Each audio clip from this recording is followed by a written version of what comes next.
Hi, my name's Newman. Welcome to my life with plants. Today I'm going to do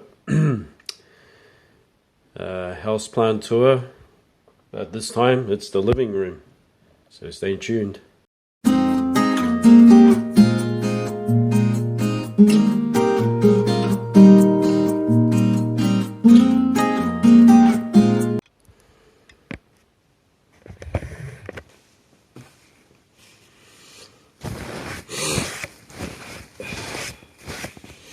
Here I come. I'm just wiping my nose right now. Hang on. Oh my gosh. Allergies. Welcome back. This is my life with plants. I'm Newman. And today we're going to have a look at my house plants in the living room. My nose has been running non-stop. It's been a mild winter. But anyway, we're going to get started.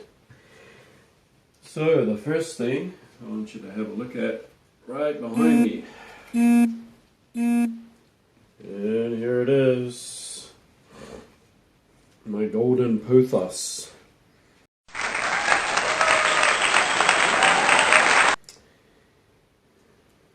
This is my favorite kind of pothos.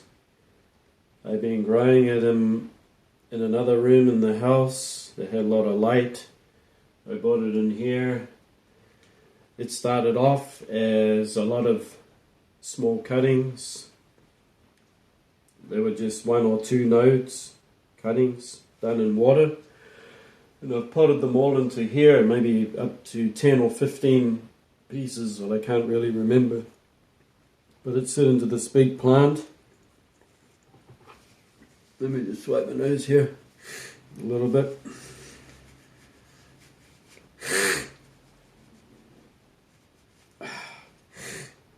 And it's become this magnificent specimen. And I have it hanging right here.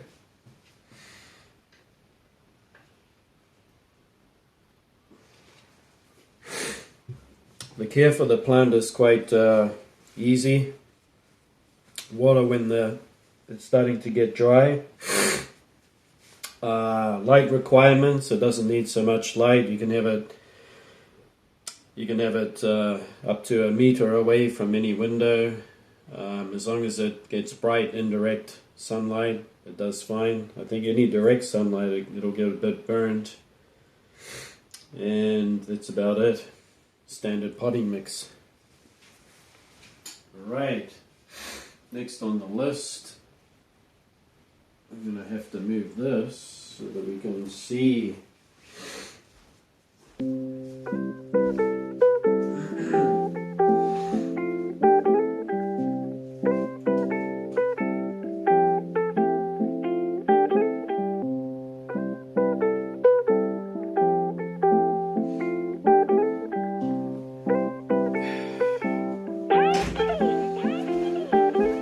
To move the pothos out of the way to be able to show you.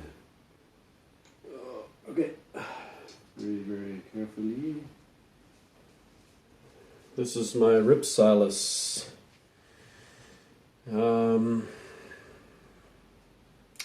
See the name tag in there. Ripsalis.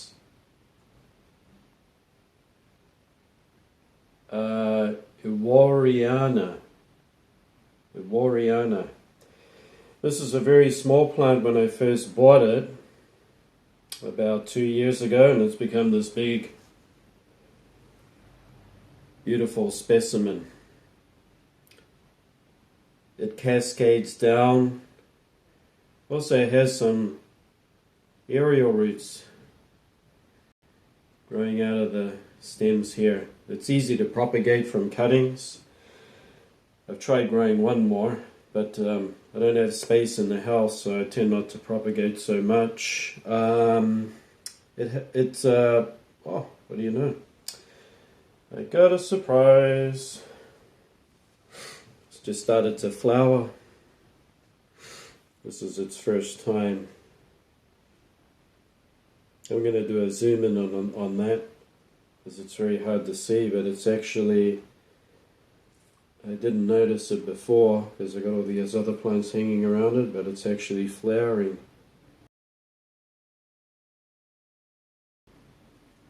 So that's very nice. Nice pleasant surprise there. And a palish yellowy green. The care is easy. It's in standard potting, well draining potting mix, nothing special. I just water it once a week. This room is heated by an air conditioner, so it's about 20 degrees during the day.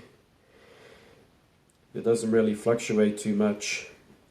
You can go down to about 15, and I just water it once a week. So it gets quite dry in between waterings. So this plant is hanging in a nice sunny east window, which is right here. I'm actually going to take you up close so you can have a look at those flowers.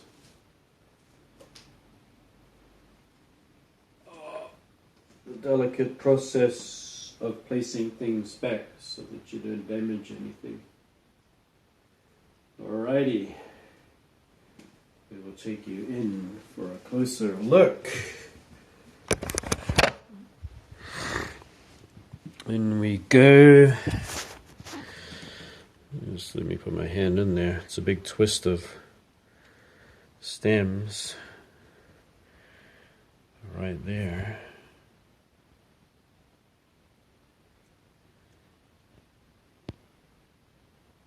Good, well done. Oh, come on, you can focus. It doesn't make sense, so I don't want to focus.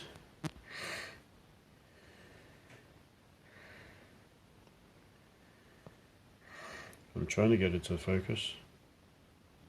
Oh, there we go. There's the flower there. It's pretty insignificant, but it's a nice flower nonetheless. Also over here, this is Hoya Bella. It is growing in pumice, coco coir, in a self-watering pot. So you can see there that my nose started running again. Oh boy. Oh my gosh. Okay. So you can see here that it's in a self-watering pot. And these are cuttings because what I did is I had a bigger, older plant and the root system wasn't doing its job anymore, so it was time to trim it and start again. So once again I have the mix in here in the self-watering pot, which you can see here. You keep water in there because Hoya Bella likes to stay moist. Right at the top here is my Rincon Stylus Gigantea. It's a rooted seedling that I bought for a really good price.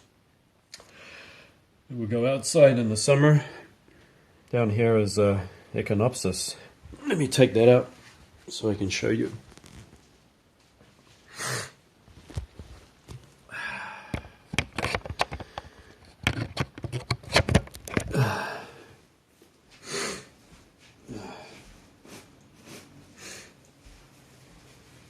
Try to ignore all the sniffing there. Alright, here we go. This one you could call it a rescue because it was starting to decline. Its health was starting to decline quite drastically. You can see here that it's got this really good root system going. Beautiful new roots coming up. And here's the flower here. As you can see on the tag. It's called Lion King. Although I think this one it can variate quite a lot with the flower. It's got these freckled kind of light green leaves, and the bonus is it's got a flower spike coming. When I bought it, it didn't have much of a root system, so what I did is I cut off the flower stalk and I just put it in a vase to enjoy it, because I was concentrating on letting the plant grow back a good root system, which it has done. So I spy with my little eye. Fungus net.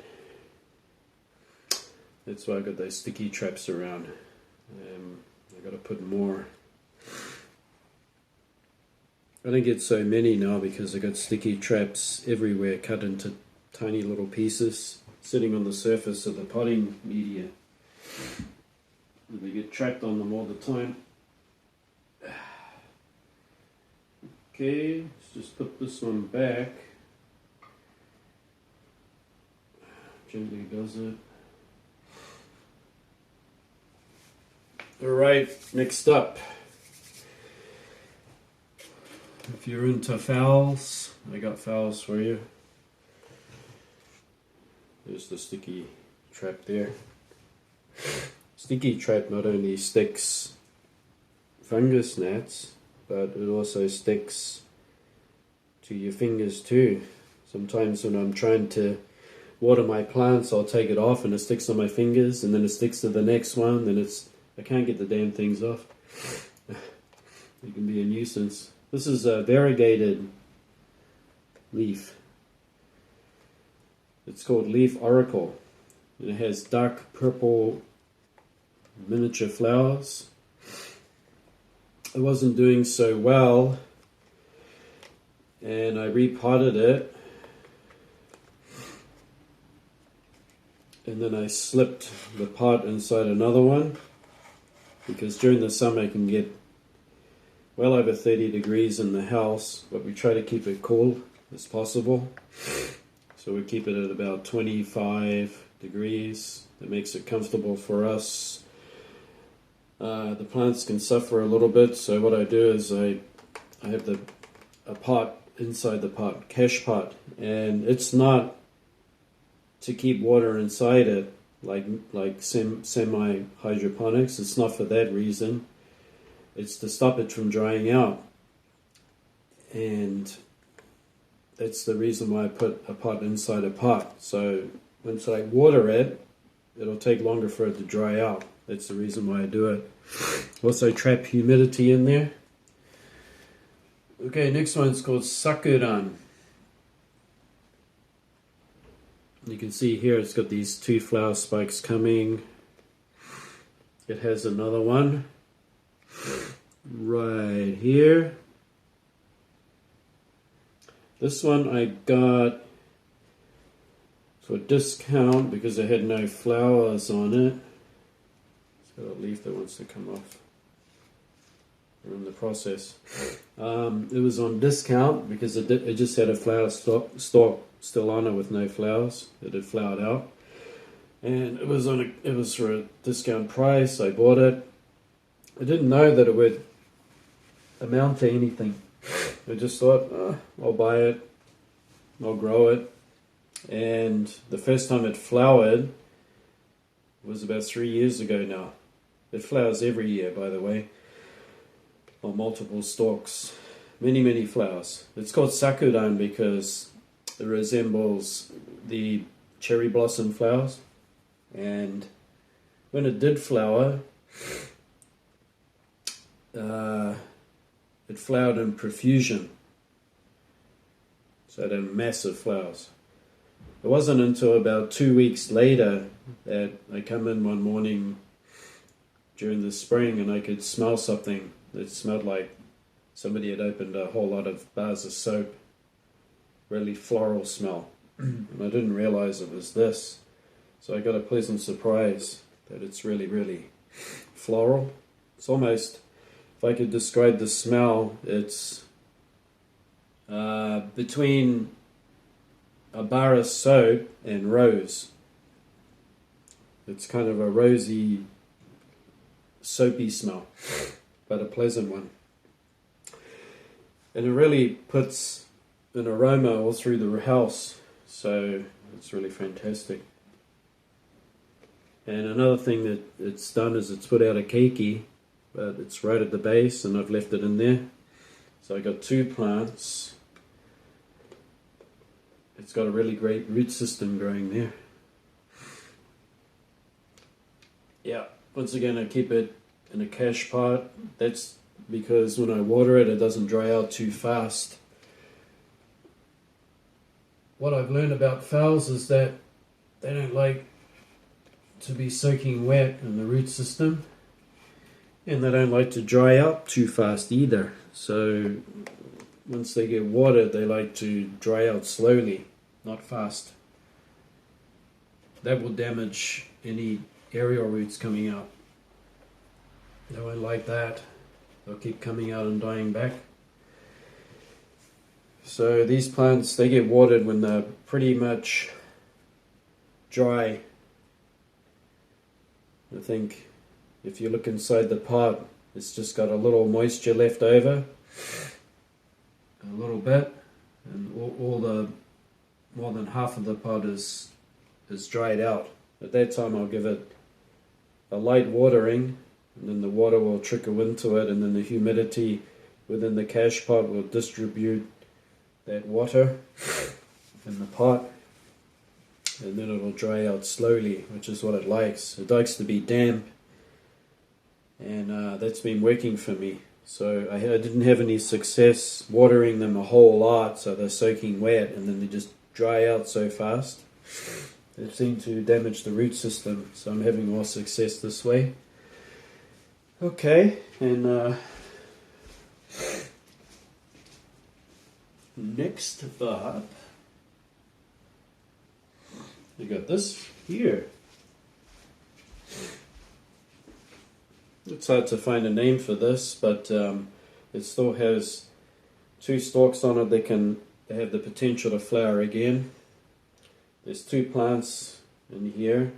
I bought it in this pot here. This keep saying terracotta. This porcelain pot, which is popular in Japan. They love porcelain, with a nice big drainage hole in the bottom. It's packed with styrofoam chips. 2 small pots have been pushed into here, and this flower is quite small, and it's pale yellow, and it had this lovely cord with golden linings in it, and I reused it to tie off the bottom of this macrame. So every now and then I make macrame with nice thick rope, and if I have strands left like this, I also like to decorate them with beads and all of that. So this one was a recent purchase. It was at the store where I bought the Sakudan Phalaenopsis, and it was about $15. I'm just going to hang this back over here. I'll show you where it's hanging. Here we go. It hangs here. And that is a hook for gardening, but it hooks up behind this shutter curtain. Just perfect. The pressure's here, pushing on the wall, and then you just hang your plant off it. So that's something that I've been using to hang my plants. Alright, next up, let me just come around here and pull down this one. Bring this a bit closer to you. Common, very common, but I remember first seeing this, and it was about, let's see, it's going on 4 years now. This is Hoya Sunrise, So it's a cross between Obscura and one other Hoya that I can't really remember offhand. But just like the Obscura, it has these leaves that when they just get a little sun, just a little bit, doesn't take much, they get this reddish hue. And I've propagated this a lot. I've taken cuttings off it, grown more. I've given one away to somebody. Hopefully they're looking after it right. It shot out a new stem here this year. Because of the conditions it's in, it'll have a growing period and a period where it won't grow so much. It's in a cash pot again because I like to grow my Hoyas in a cash pot. When I water them, it's the same old thing as the phals.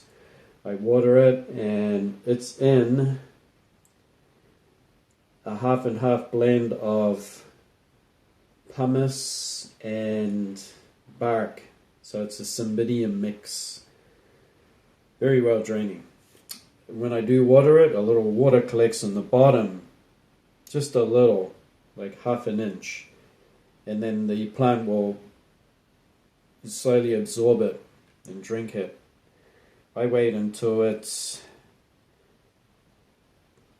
dried out, which takes 1 to 2 weeks, and then I'll give it another light watering. And it seems to like that watering regimen or routine. If it was to be outdoors in a tropical area, you wouldn't need the cash pot because it would just get watered freely. So no problem. But because it's indoors, it gets watered that way. Definitely doesn't like to stand in water. Hoya Bella does. Hoya Bella loves to have constant supply.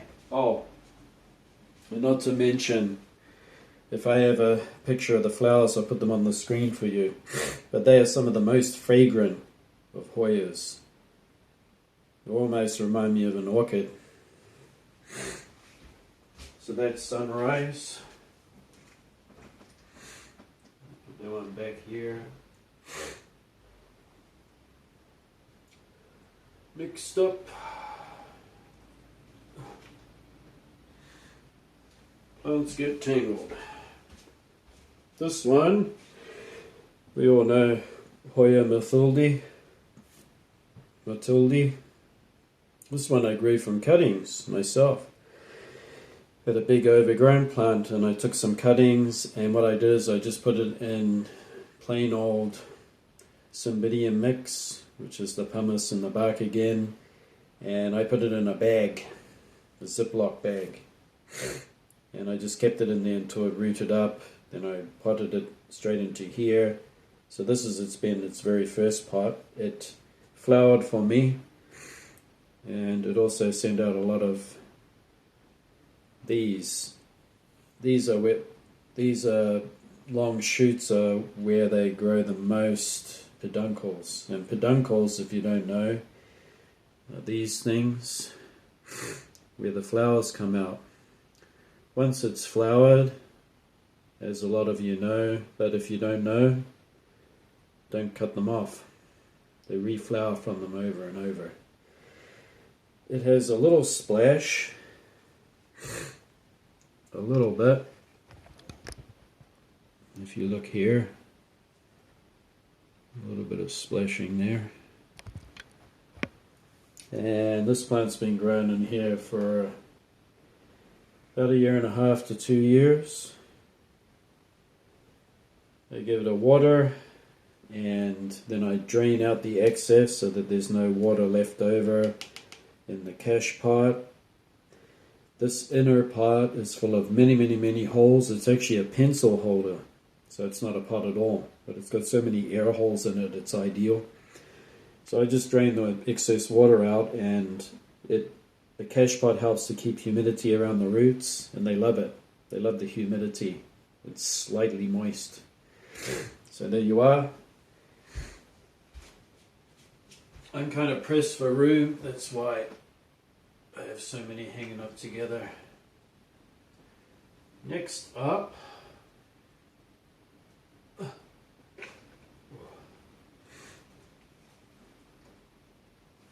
Everybody's holding on to each other.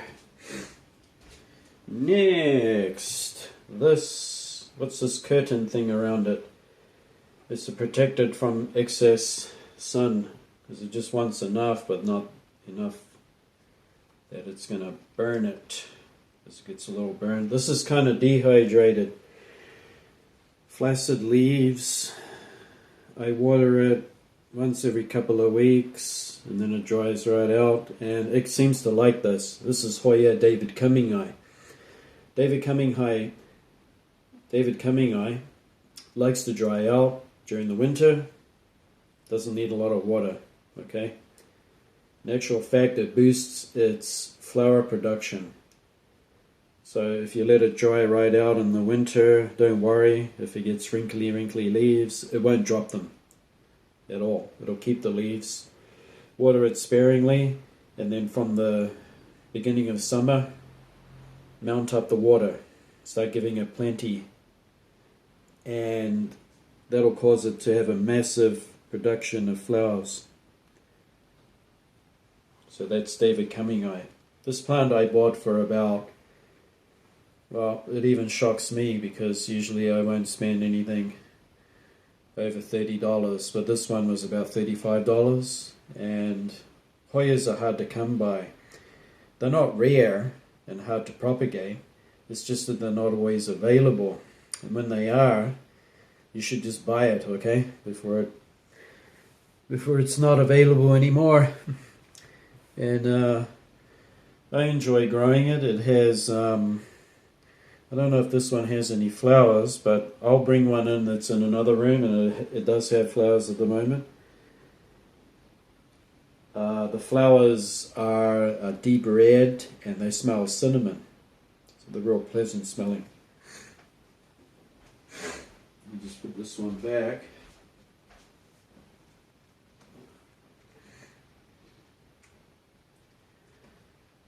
Up we go.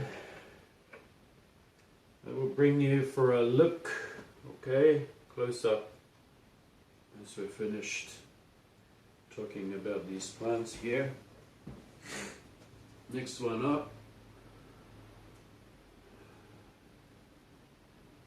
I got to take them out slowly because something could be hooked and I might break it, which I don't want to do. This is a keiki.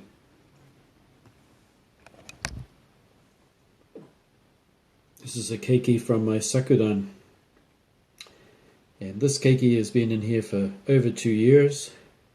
It was a tiny little wee thing. Now it's all this big beautiful plant with a nice root system, and the flower stalk this year is even better. It's going to have over 25 to 30 blooms on it with that lovely floral rosy soapy fragrance. This one I can take out for you. So here we go. This is in the cash pot that's from the Daiso. And in there you can see the active roots, or at least one of them. Every now and then some of the roots will die. Usually midsummer my phals do that. They lose a few roots. But it's got all these lovely healthy roots taking over here. And this one is, it gets watered and I drain out all the excess water, put it back in the cash pot so that it can remain slightly moist. And that's how they love to live. And it has nice glossy leaves. Another thing that you should take care of is fertilizers. Fertilizers do burn. Orchids don't need a lot of it, so I wouldn't fertilize with every watering. Don't do it. Another thing that has been working for me, and also from another guy on the YouTube, he's been doing it too, and I watched his program, and he's been doing this with his calathea. The calathea was almost dead. He decided to use fish tank chlorinizer, Declorinizer. So these days a lot of cities and towns are using a different kind of chlorine chemical, and just one drop in a liter is what you use to put in your fish tanks, right? To look after the fish's gills. Otherwise tap water the chlorine and the fluoride irritates their gills.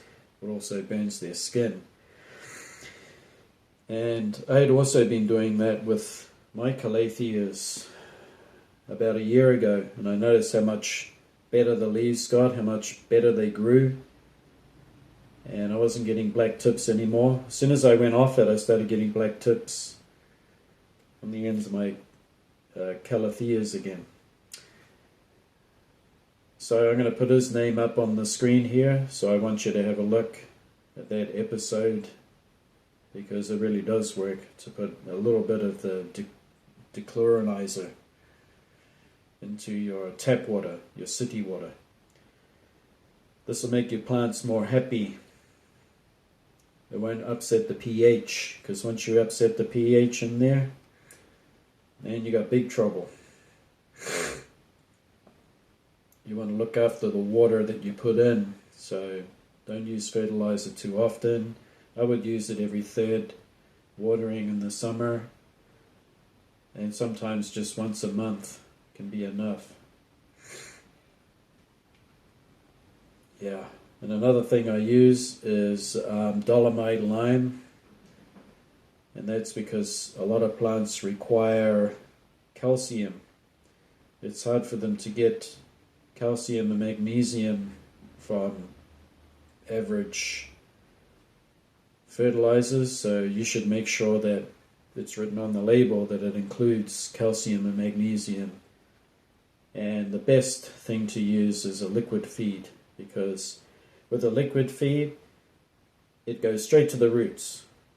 So you mix it with your water, your declorinizer, water it in, it goes straight onto the roots, so it's ready available. Slow release can be detrimental because you put it on the surface and it leaches out slowly. It kind of can give root burn and things like that and upset the pH.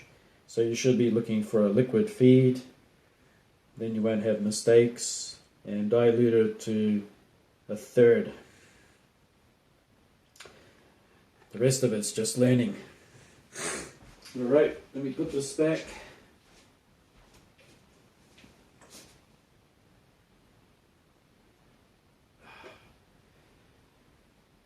One more. I'm going to show you close up now. So here we go.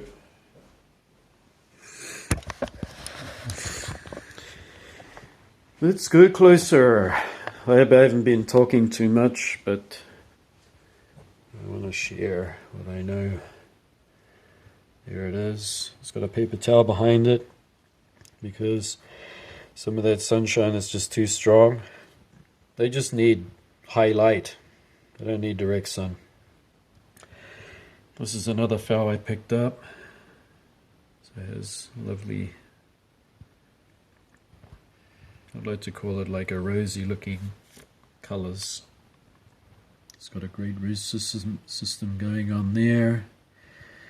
I've been staring at it when I can, and the root system's still a nice colour. If I see it going black or something like that, then I know I'm overdoing something.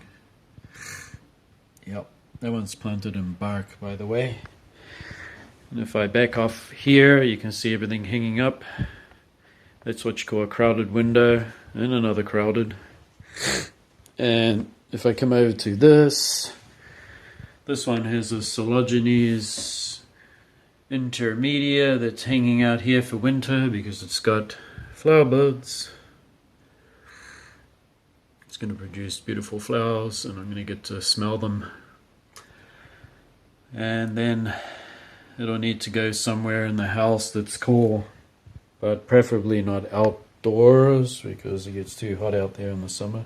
This dendrobium I bought This is called Sweet Candy. I just wanted something to look at because my dendrobiums got beaten up in summer. I learned something about how much light they can take. They can definitely take a lot, okay, and a lot of heat. But the downfall is that if they get too shriveled, then it's hard for them to produce flowers when they need to in the winter. So you can catch one of my repotting videos that I did with my dendrobiums and how to do it. It's not the most perfect way, but it's pretty close. And I explain what I've done that's a little different in the video. Okay, one more thing before I go is I'm going to bring David Cumming Eye flower. So if you just bear with me, I will be back in a second.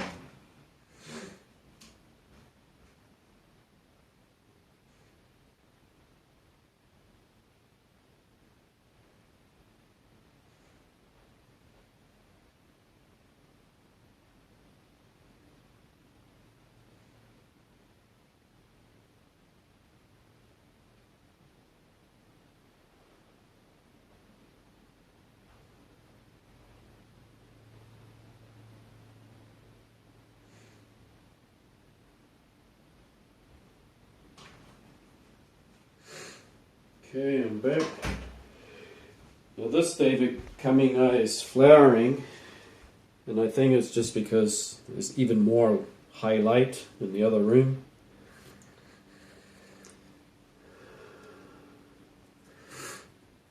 Let me just try to move this up for you. There you go there, see?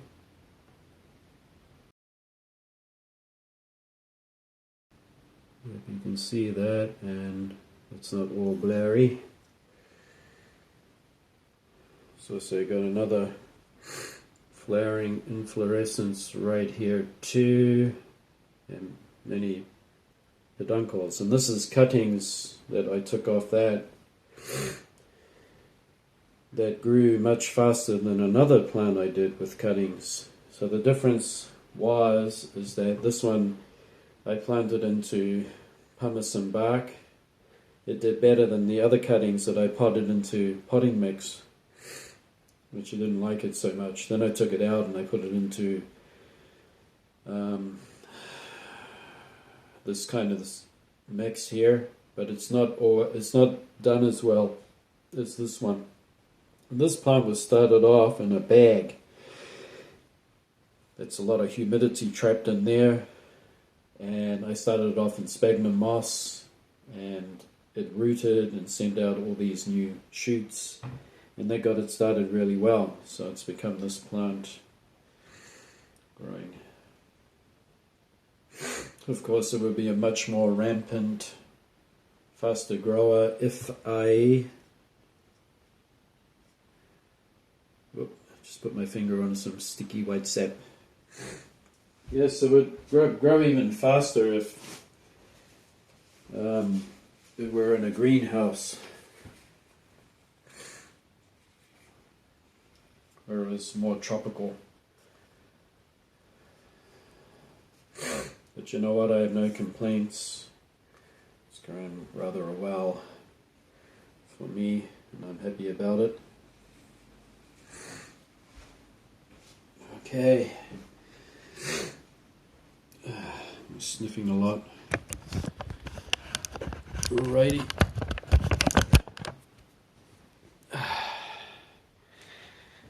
That is it for this tour of the living room. And I hope you enjoyed it, and if you did learn something, that's great. I'm just glad that you took the time to look at my houseplants. And yes, I don't have that many, but considering the space I have, this is about all I can have. But I did buy some growing lights, so on my next episode I'm going to set that up, and I'm going to take you along so you can have a look at what I've done.